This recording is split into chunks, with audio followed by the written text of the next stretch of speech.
lan para putra wilujeng enjang berkah dalem Gusti. Sugeng riyadi Paskah. Dinten menika dinten Riyagung Paskah, puncak saking minggu suci ingkang sampun kita lampahi. Kita sesarengan badhe ngluhuraken Pangeran awit Sang Kristus sampun wungu saking sedo. Wungu dalem paring pepadang kangge gesang kita lan ugi dados margining keselamatan kangge manungsa. Mugi krana Paskah menika kita saged ngegalkan manah lan tekad dados pribadi ingkang langkung setya, langkung remen ngladosi lan dados talangin katentreman saha kebingahan tumrap sesami.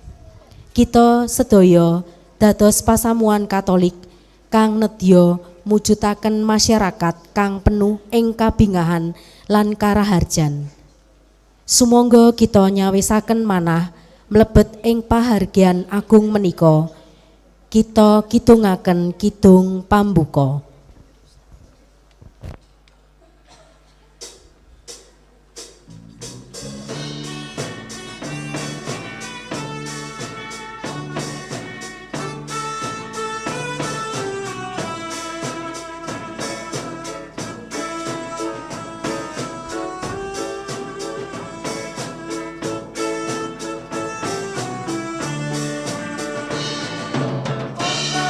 Sami seragam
Tunjuk ing asma dalem yang Rama sayang putra tuwin yang Roh Suci.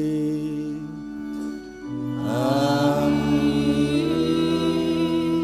Gusti manunggala kaliyan kula sadaya. Bapak Ibu para sedulur kinasih Gusti, sugeng Paskah. Dina iki awake dhewe padha ngriyayakake wungu dalem Sang Kristus. Dadi srana sing becik kanggone awake dhewe nglelimbang yen uripe awake dhewe tansah ditresnani Gusti. Ora ana kendhate Gusti tresnani awake dhewe, mula awake dhewe kudu gawe uripe awake dhewe pantes ditresnani. Mula saiki ayo padha nyuwun sekawelasan dalem supaya awake dhewe kabeh padha pantes nderek bujana kurban iki. Ayo padha wening sawetawis.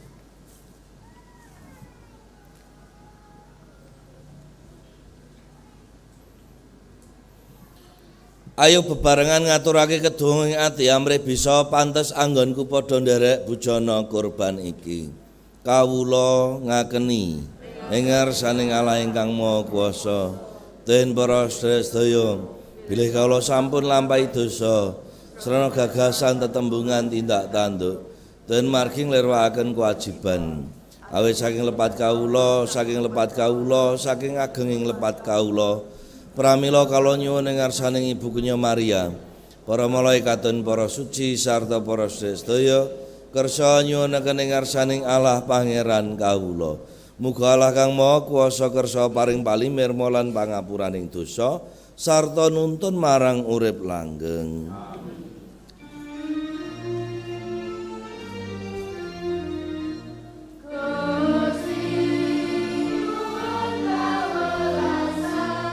Gusti nyuwun kawelasan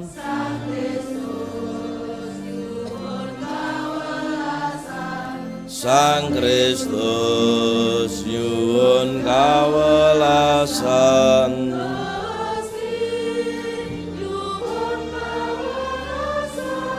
Gusti nyuwun kawelasan. Minulya Allah ing aluhur lan manggiya tentrem manungsa ing donya ingkang kinasih ing Gusti kawula Gusti sarta memuji manembang bekti tuwing luhuraken Gusti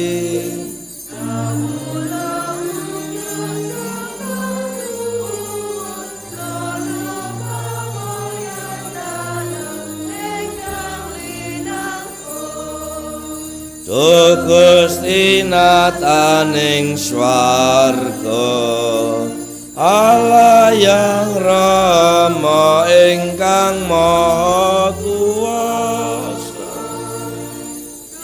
Gusti Yesus Kristus Putra dalem ontang anting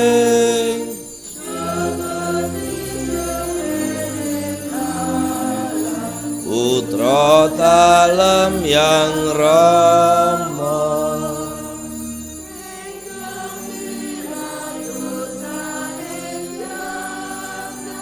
mugi malasana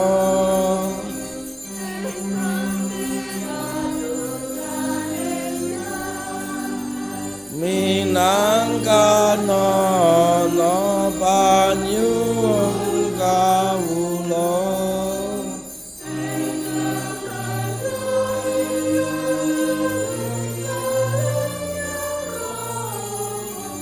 paringa pangaksama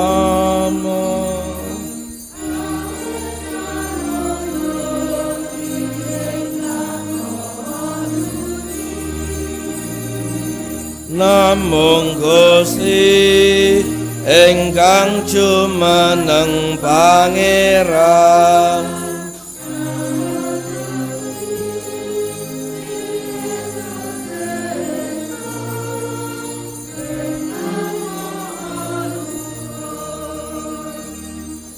Tunggil kalian yang rasuci, kagem kamulyan dalem Allah yang ramah. Amin. Ayo padha munjuk. Allah ingkang Maha Kuwasa, krana putra dalem untang-anting ing dinten menika pejah sampun kawon lan korining kalanggengan sampun kabukak tumrap kawula. Mugi krana sih roh dalem keparenga kawula sami kasunaran ing sang gesang sejati, saengga saged tansah mulyakaken asma dalem ing gesang padintenan lantaran Sri Yesus Kristus putra dalem Gusti lan juru wilujeng kawula ingkang manunggil kalian panjenengan dalem lanyang Roh Suci jumeneng Allah sakmenika sarta ing saklami-laminipun. Ayo padha ngrungokake sabda dalem Gusti. Waosan saking kitab lelampahanipun para rasul. Kita padha kembul dahar lan ngunjuk karo Sri Yesus sawise wungu saka seda.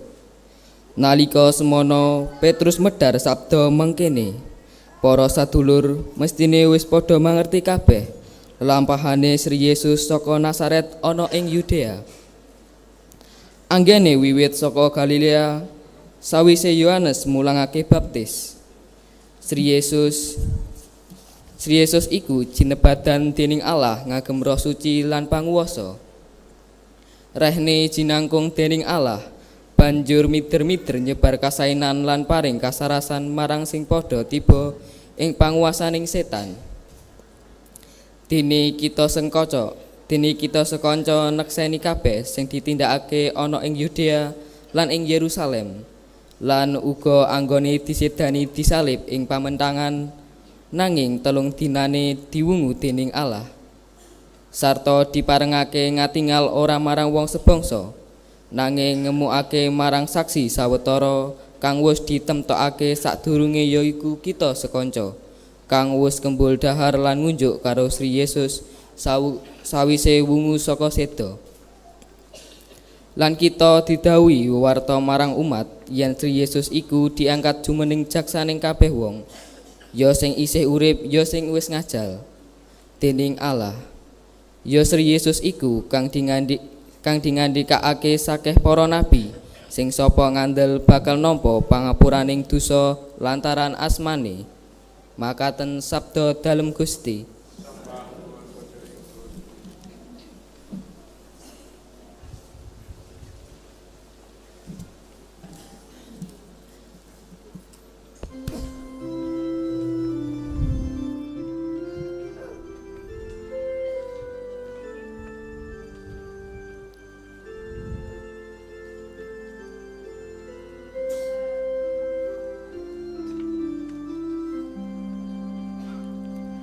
Iki dina kang kinarya agung dening Allah, ayo padha suka-suka lan bungah-bungah.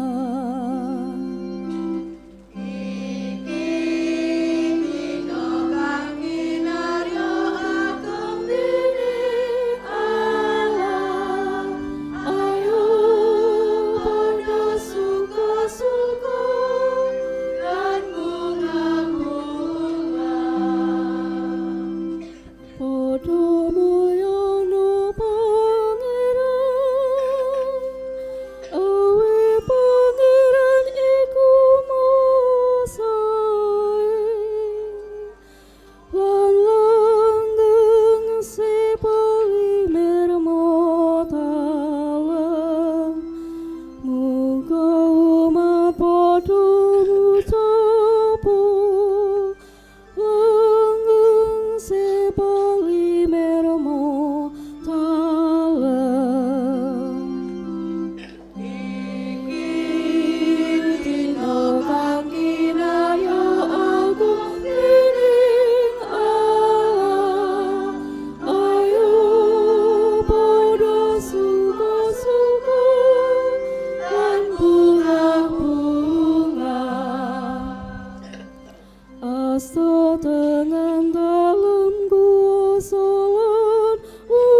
karyan kang ngeramake tumrap kita.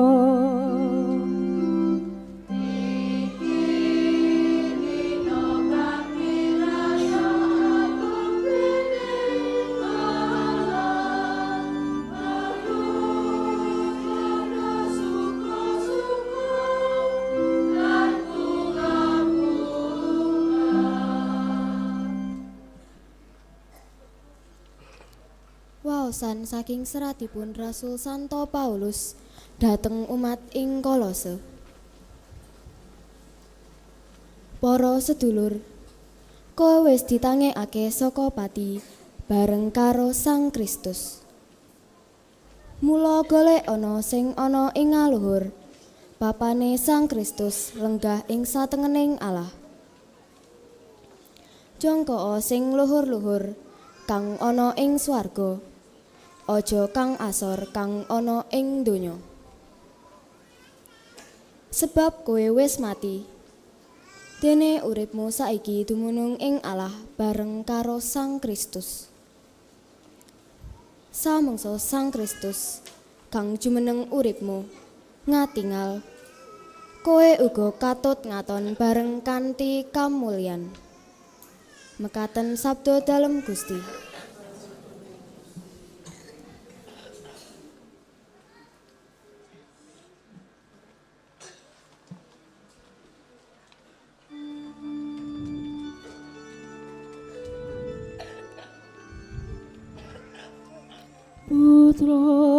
Putra Kristiani kurban Paskah balem Gusti jasana pangasuti risang cempek wadal minggu karya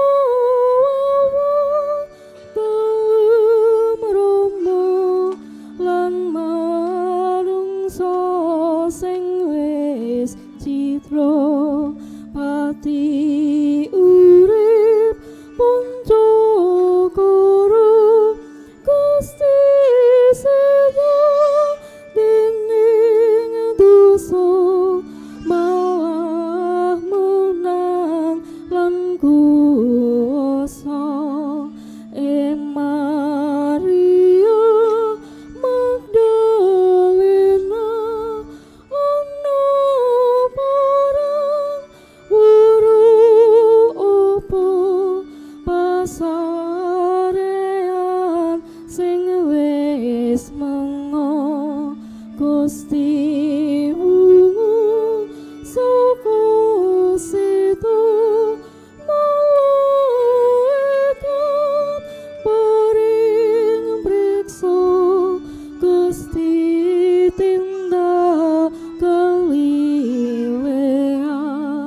aku yakin Gusti mulya wungu setu unggul yuto Gusti mugi melasono Alleluya Gusti mulya wungu setu sono pangayu bagyo Alleluya.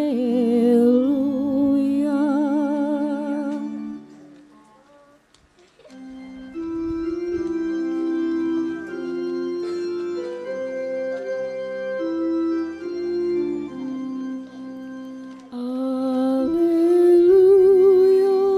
alleluya, alleluya.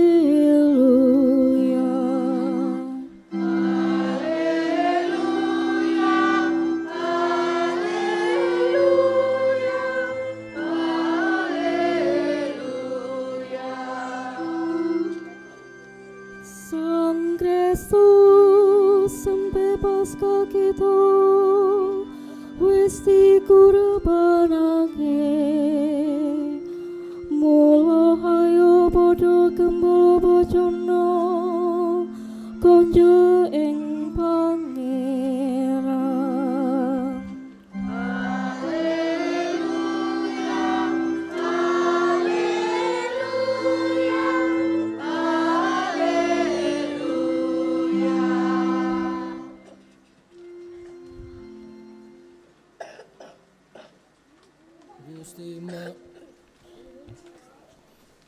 Gusti Manunggala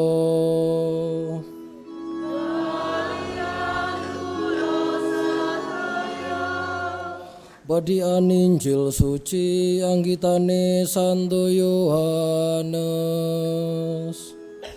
Linuwun Gusti.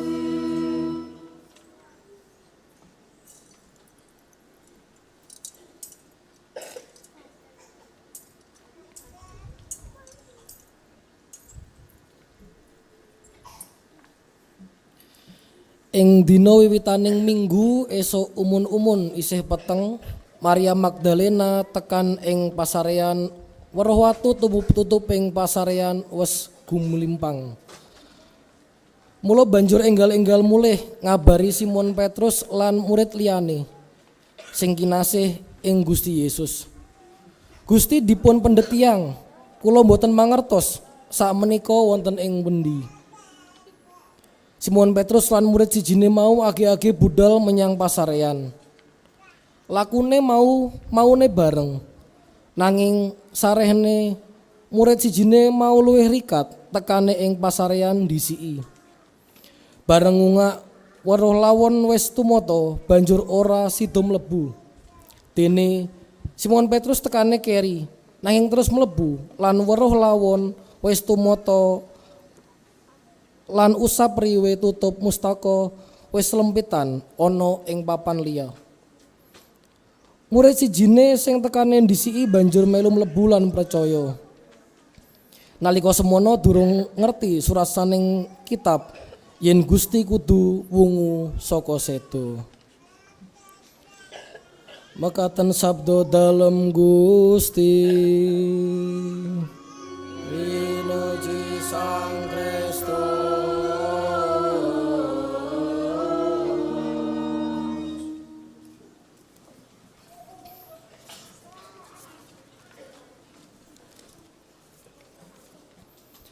Bapak Ibu, simbah kakung, simbah putri, Mas Mbak, lan adik-adik ngaki nasi wonten ing Gusti sugeng enjing berkah dalem.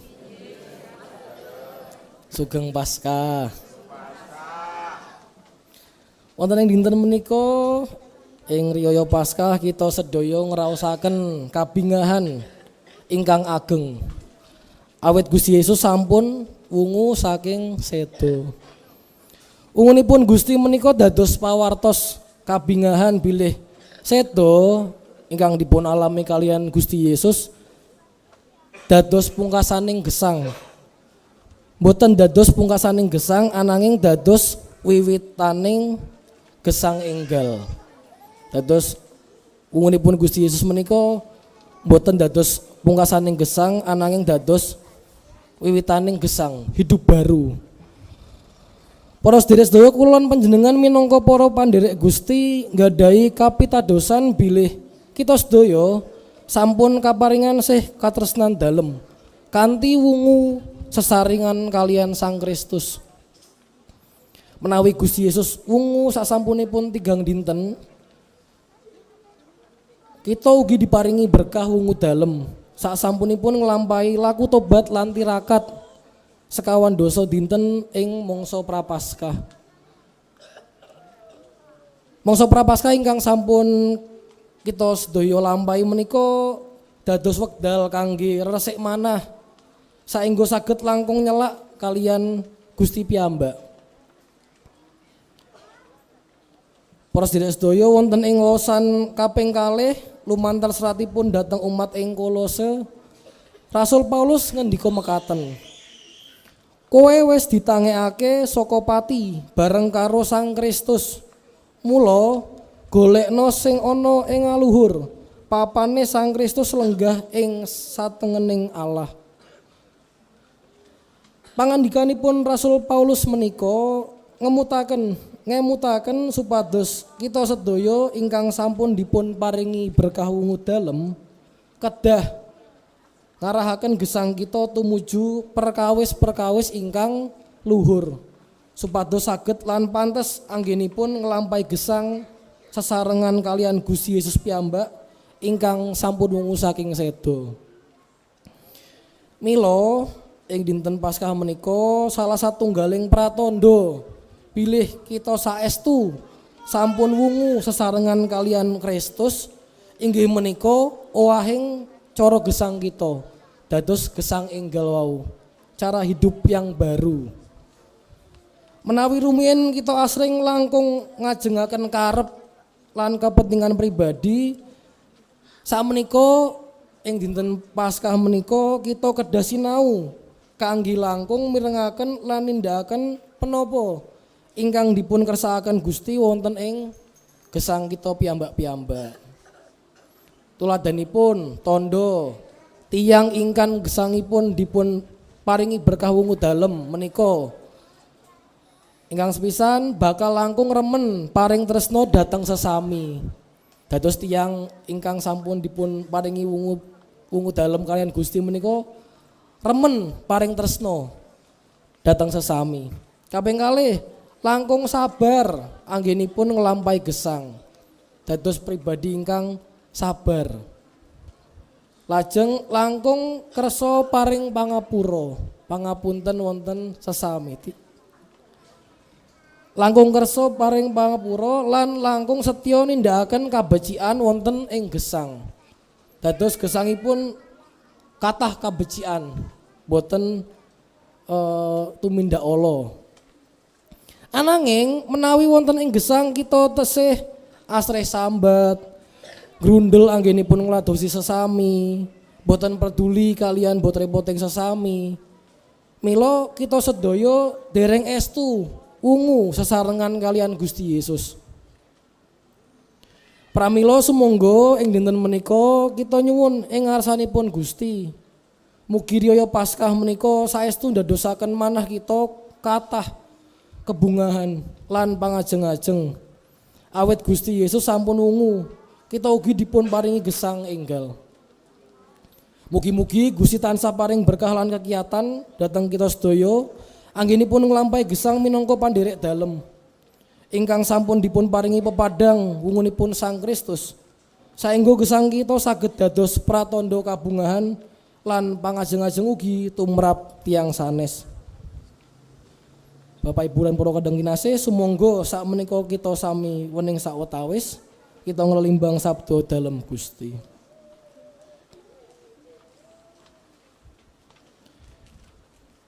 Mugi linurna Allah sak menika sarta ing sak lami-laminipun.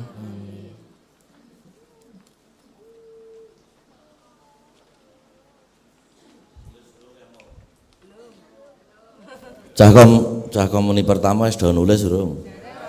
Wow. Tulis. Sebentar. Akeh katresnan Gusti sing tak tampa. Akeh katresnan dalem Gusti sing tak tampa.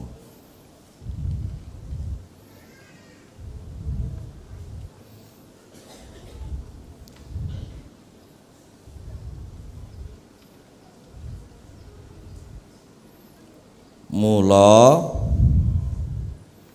akeh katresnan dalem Gusti sing tak tampa mula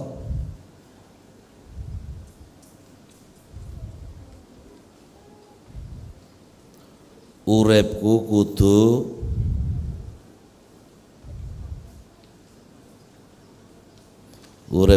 dadi wong sing pantes ditresnani.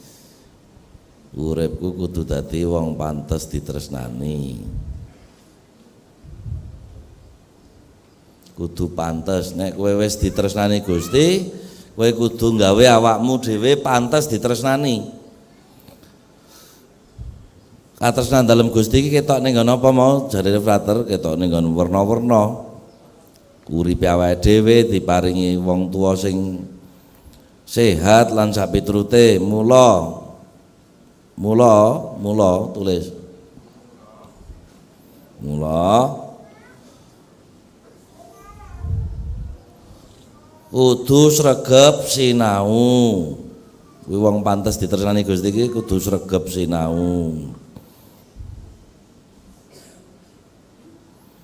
Kudu sregep sinau. Ora kakean dolanan. Dibaleni karo wong tuamu nggo ning omah. Apa mau wis rung? Sregep sinau, kudu sregep tumindak becik mau lho frater kan ngendika kudu tetep becik tumindak apa? Kudu sregep tumindak becik. Koma wis bekti karo wong tuwa. Bekti karo wong tuwa. Ora kakean ngeyel sih ngeyel. Bekti karo wong tuwa ora kakean ngeyel.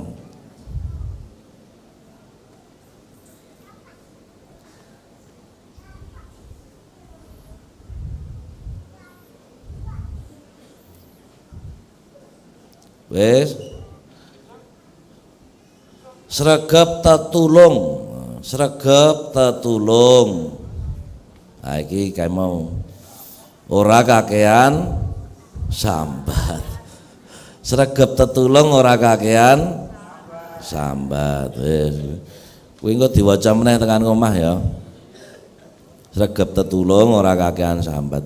Dadi berkah nggayuh sing luhur-luhur sing dingendikake frater mau. Oh. Sregep tetulung ora kakean sambat. Wis lho. Titik wis.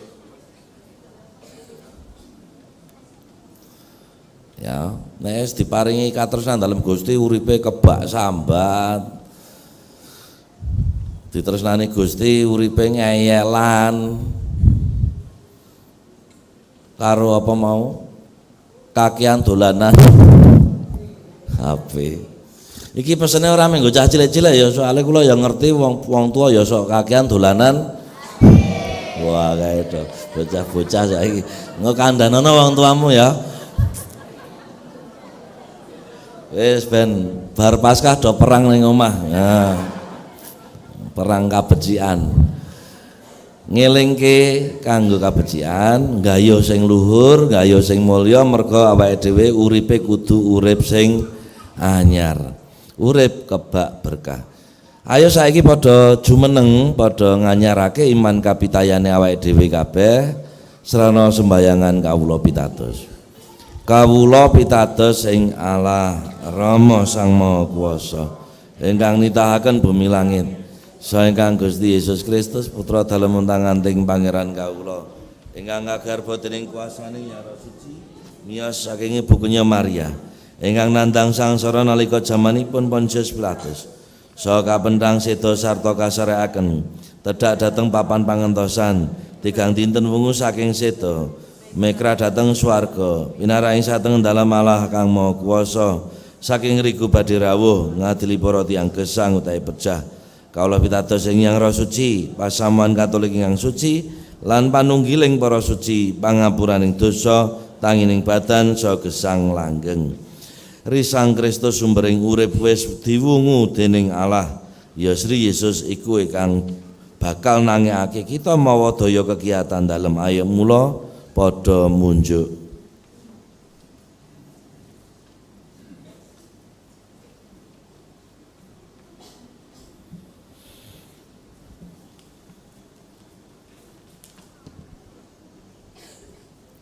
Kagem pasamuan suci kaparenga pasamuan suci kawula ingkang sampun kabaptis ing Roh Dalem tansah perang nglawan kadurakan saha setya tuhu ngegulung semangat kekurban wonten ing tengahing masyarakat.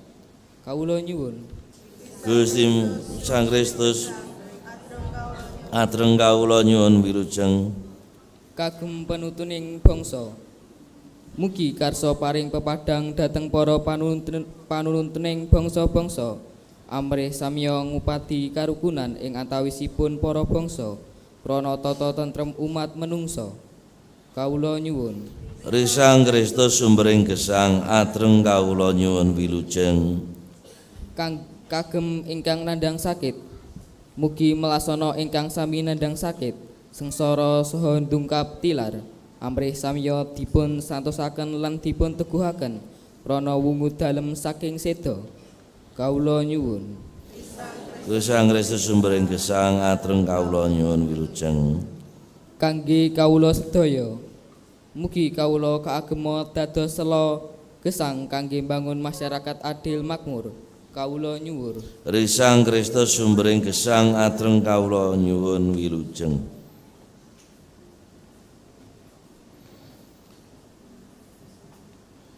Gusti kawula Rama langgeng maha kuwasa, kawula sampun kepareng lair enggal krana toya duwin Roh Suci.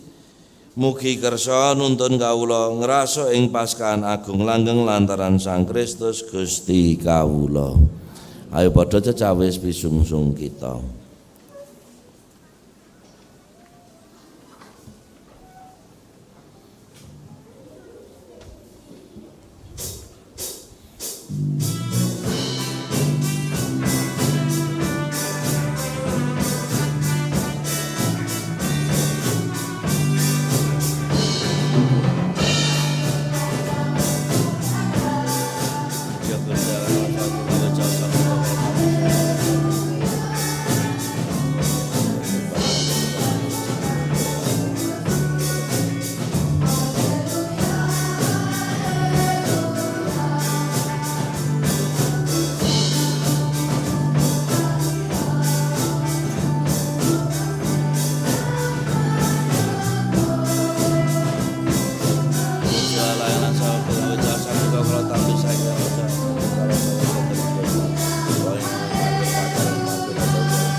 Padha nyuwuna para sedulur, amrih caosan iki pantes tinampiya dening Allah Rama kang Maha Kuwasa. Mugi caosan lantaran astanipun Rama Imam katampiya ing Gusti, amrih luhur tur malianing asma dalem, amrih migunana gutrap kala sedaya saha pasamuan dalem ing saindenging buana. Gusti, keparenga kawula ngaturaken pisungsung menika minangka wujud syukur ing riyadi Paskah menika. Awit pasamuan dalem sampun binabar enggal sarta pinaringan rejeki. Tinuntuna supados kawula tansah martosaken kabar kasaenan dalem lantaran Sang Kristus Gusti kawula. Gusti manunggal Allah, alian kula sadaya padha tumenga ing aluhur.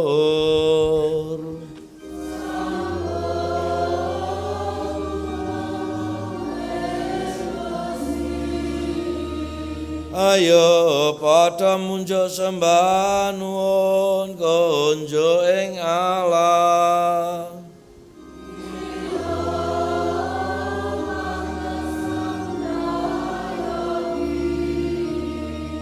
Mila pantes lan prayogi tuwin asung rayu kala memuji Gusti sawanci-wanci. Nanging utamanipun dinten menika langkung gembira jer Sang Kristus sempe Paskah kawula sampun estu kakurbanaken saha sampun wungu mulya.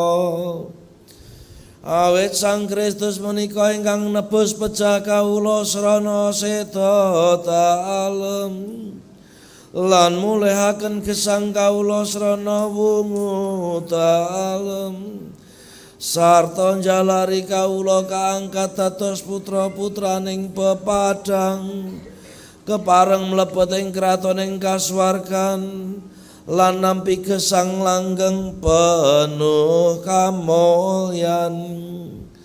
Pramila krana nugrahaning Paskah menika sakureping langit salumahing bumi suka gembira dene para malaikat isining swarga tanpa kendhat caos puji pangalembono.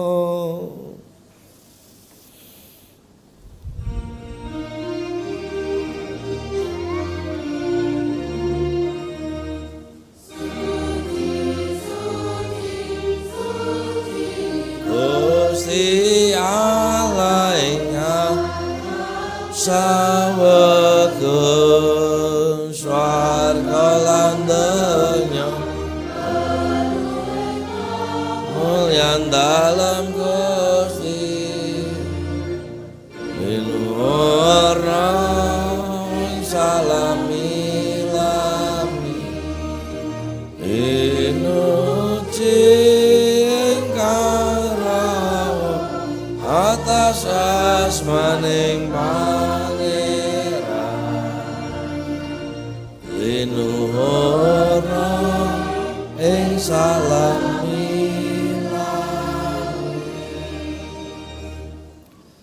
Gusti Tuhu suci sarta jumeneng sumbering sedaya kasucian ingkang menika panyuwun kawula mugi Gusti kersa nucakaken pisungsung menika mawi berkahing Roh Dalem amrih dados slira lan Roh Dalem Gusti kawula Sri Yesus Kristus. Gusti Yesus nalika badhe pasrah sangsara saking kersa dalem pribadi mundhut roti sarta munjuk sembah nuwun roti dipun cuwil-cuwil dipun paringaken dhateng para murid kalian ngendika padha tampanana iki lan padha dipangan awit iki saliraku salira kang dikorbanake kanggo nglabuhi kowe.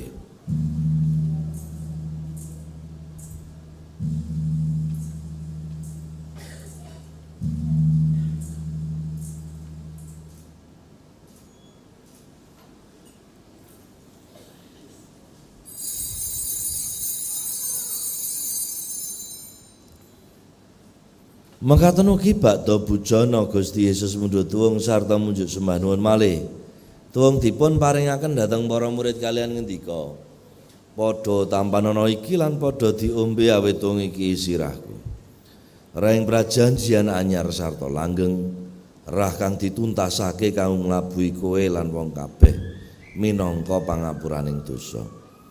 Iki padha tindakna kanggo ngeling-eling marang aku.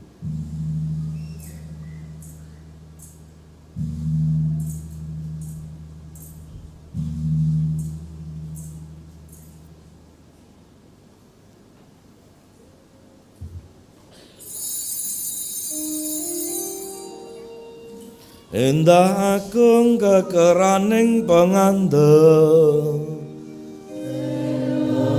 dalem kawula wartosaken wungu dalem kawula akeni rawu dalem alih kawula antu Pramila Duh Rama ngengeti seda sawungunipun putra dalem kalau sami ngunjukaken rejeki ning gesang. Tunging kawulujengan minangka atur panuwun jer Gusti sampun marengaken kalau sami sowan ibadah wonten ing mriki.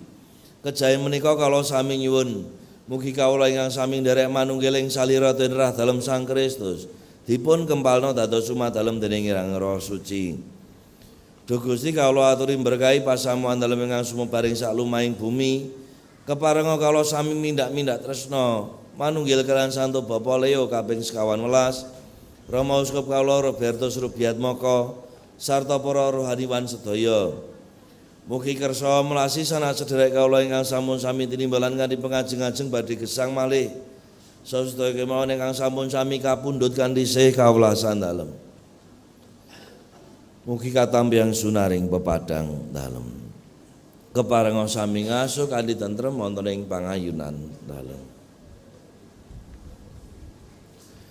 Panyuwun kawula mugi Gusti kersa paring kawelasan dhateng kawula supados saged pantes nderek ngraosaken gesang langgeng memuji tur ngluhuraken Gusti sareng kaliyan Ibu Kenya Maria Ibuning Allah marganing sih kawula Santo Yusuf garwa dalem ingkang suci para rasul tuwin para suci sedaya ing awit kinamila kinasih Gusti lantaran Sri Yesus Kristus putra dalem inggih lantaran Sang Kristus sareng kaliyan Sang Kristus nunggiling Sang Kristus Tuhan manunggaling yang Roh Suci sagung pakurmatan kunjuk ing ngarsa dalem Allah yang Rama ingkang Maha Kuwasa sak menika sarta ing sak lami-laminipun. Awit saking piulang dalem Gusti kawula kepareng munjuk.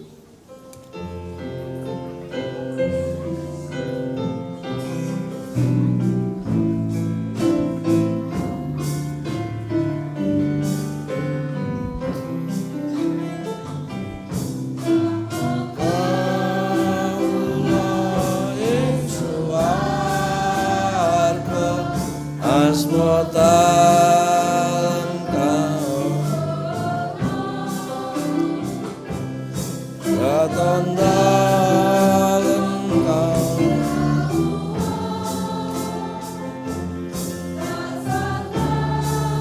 Lem alam ono Wonten ing donya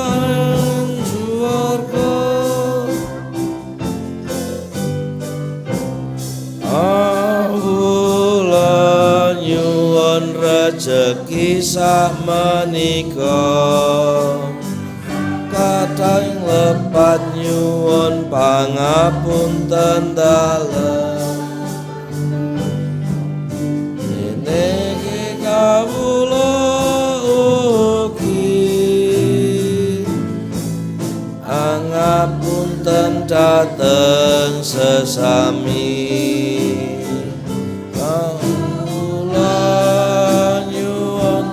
Tina pena saking panggoda salino warna saking sakataing piyawa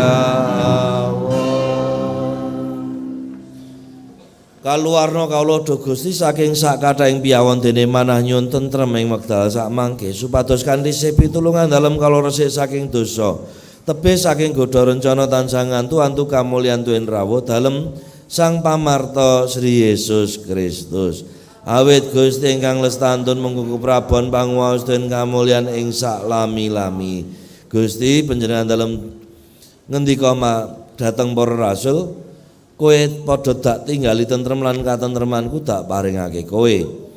Sampun ngantos mriksani dosa kawula nanging kawula trimunggalih pitados ing pasamuan dalem sawentara danganing menggalih pasamuan dalem tansah pinanten tentrem lan rukun selaras kaliyan kersa dalem Gusti ingkang gesang tuwin mengkuku prabon ing sak lami-laminipun. Katentreman dalem Gusti tansah manunggala.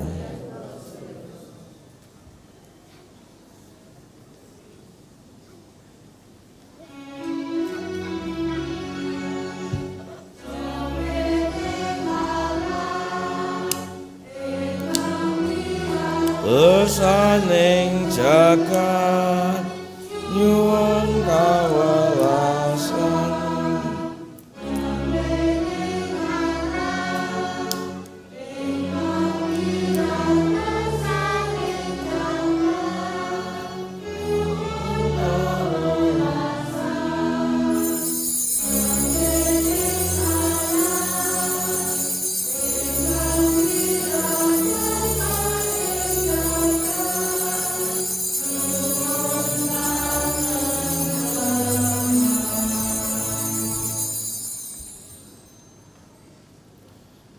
Para sedulur, ya iki cempening Allah, ya iki kang mirat dosaning jagat rahayu kita kabeh, kang tinimbalan nderek bujana dalem. Gusti Yesunipun kala mboten pantesipun rawuh, namung kala atur indika sukma tentu badhe saras. Siluran rah dalem nuntun kita marang urip langgeng.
kanggo katentremaning donya lan mandheke perang, ayo padha sembayang tri sembah bekti. Sembah bekti kawula Dewi Maria, kasing Allah Pangeran nunggiling panjenengan dalem, sami-sami wanita sang Dewi pinuji piyambak, saha pinuji kuwing salira dalem Sri Yesus. Dewi Maria ibuning Allah kawula tiyang dosa, samiun pangestu dalem, samangke den benjing dumugining pejah. Sembah bekti kawula Dewi Maria, kekasing Allah Pangeran nunggiling panjenengan dalem, sami-sami wanita sang Dewi pinuji piyambak, saha pinuji kuwing salira dalem Sri Yesus. Dewi Maria ibuning Allah kawula tiyang dosa, samiun pangestu dalem, samangke den benjing dumugining pejah. Sembah bekti kawula Dewi Maria, kekasing Allah Pangeran nunggiling panjenengan dalem, sang Dewi pinuji piyambak, saha pinuji kuwing salira dalem Sri Yesus. Dewi Maria ibuning Allah kawula tiyang dosa, samiun pangestu dalem, samangke den benjing dumugining pejah. Ayo padha munjuk. Allah ingkang Maha Kuwasa, mugi wonten danganing penggalih tansah njangkung umat ngagem asih tresna dalem. Tinuntuna kawula supados saged ngaenggalaken krana kekeran Paskah saha ing tembe pantes gayuh kamulyan tangi saking pejah lantaran Sri Yesus juru wilujeng kawula ingkang mengku keprabon sareng kaliyan panjenengan dalem lan yang Roh Suci sakmenika sarta ing saklami-laminipun.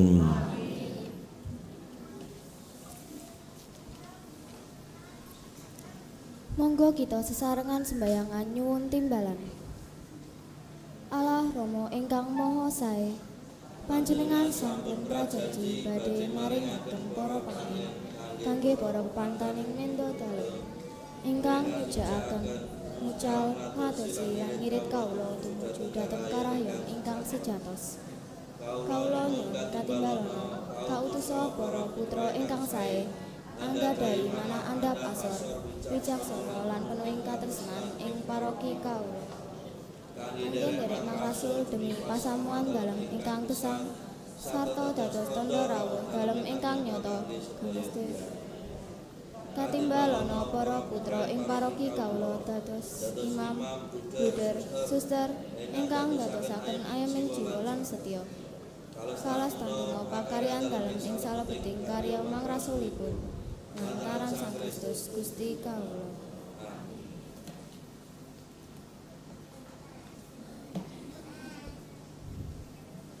Pengumuman Gereja Santa Maria Marganingsih Njali, Paroki Santa Maria diangkat ke surga di dalem.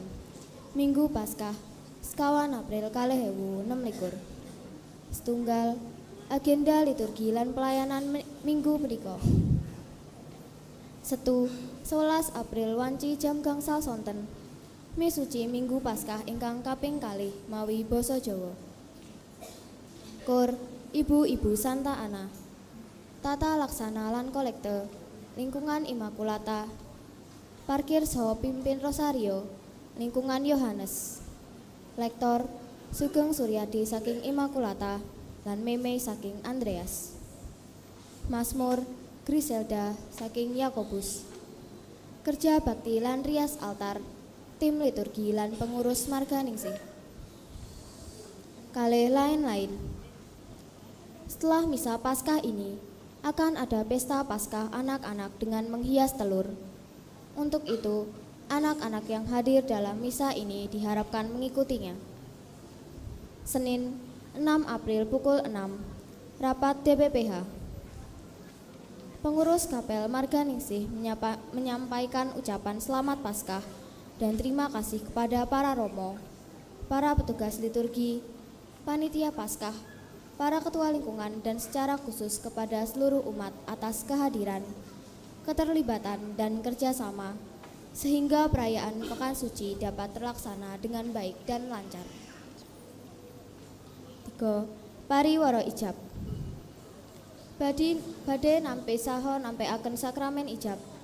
Pariwara kaping 3. Tarsisius Febrianto saking lingkungan Santo Agustinus Tirto kalian Tea Dewi Saramurti saking Paroki Santo Yusuf Pekerja Gondang. Agustinus Sriyono saking paroki Stella Maris Jepara kalian Francisca Sri Kayati saking lingkungan Santo Petrus Ngandong. Joseph Axel Bintang Pardamaian Simanjuntak saking paroki Hati Santa Perawan Maria tak bernoda Tangerang kalian Maria Immaculata Asri Wulandari saking lingkungan Maria Immaculata Jali Kulon. Dionisius Sundoro saking lingkungan Yohanes Pandan Simping kalian Gabriela Emma Purbaning Diah saking paroki Santa Perawan Maria Bunda Kristus Wedi. Umat ingkang pirsa alangan ijab punika wajib matur rama paroki. Sekawan kolekte. Kolekte Vigili Paskah. Kolekte sepisan. Setunggal yuta gangsal atus 3 doso sekawan ewu rupiah. Kolekte kaping kalih 759.000 rupiah. Mekaten pengumuman ing dinten menika, matur nuwun saha berkah dalem.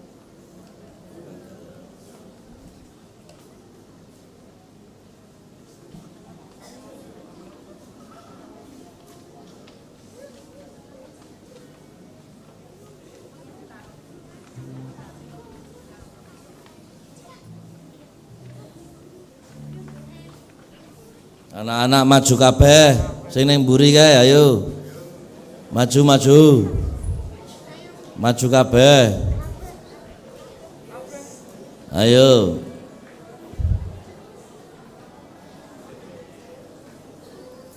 Maju.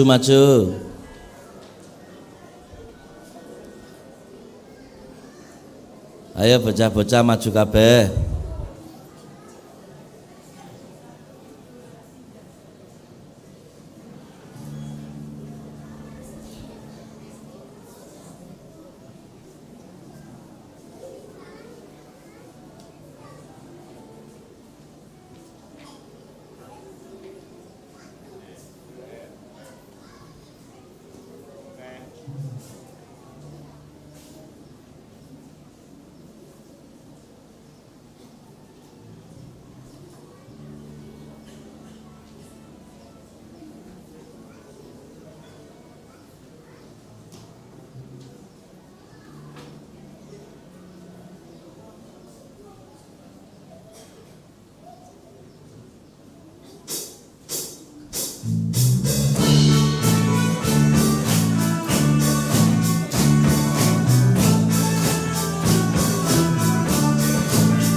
Matur nuwun kula lan Romanto ugi para rama ingkang ladosi wonten ing riyaya Paskah menika ugi ngucapaken sugeng Paskah kangge panjenengan sedaya. Mugi kita sedaya dados berkah kangge sinten kemawon. Lan gesang kita dadi gesang ingkang enggal, kebak asih tresna, sregep long tinulung, ora gampang sambat karo ora gampang mutung. Ya ora apa-apa mutung ning ora oleh suwe-suwe. Saiki ayo padha ditutup kanthi nyuwun berkah dalem Gusti lan nyuwun supaya Gusti tansah paring kekuatan anggone dhewe padha mbangun urip anyar. Gusti manunggal Allah kalian kula sadaya muga kita kabeh linuberan berkah Allah kang maha kuwasa, yang Rama yang Putra Tuhan yang Roh Suci. Amin. Para sedulur mundura pargane Karisti wis paripurna. Haleluya. Haleluya.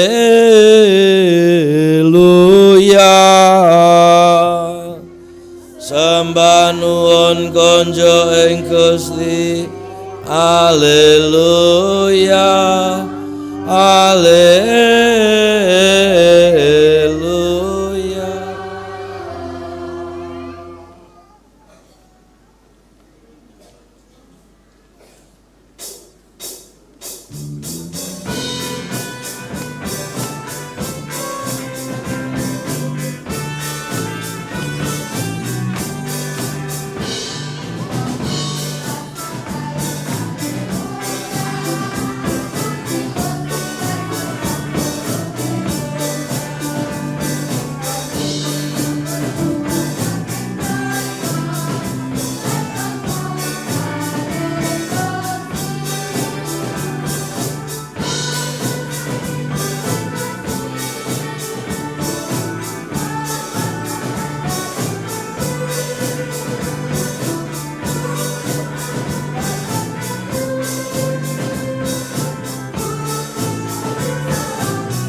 Mohon perhatian Bapak Ibu, hasil bumi rias altar akan dibawa keluar oleh panitia. Bapak Ibu bisa mengambil dan membawa pulang hasil bumi sebagai berkat untuk berkat Paskah untuk Bapak Ibu. Terima kasih.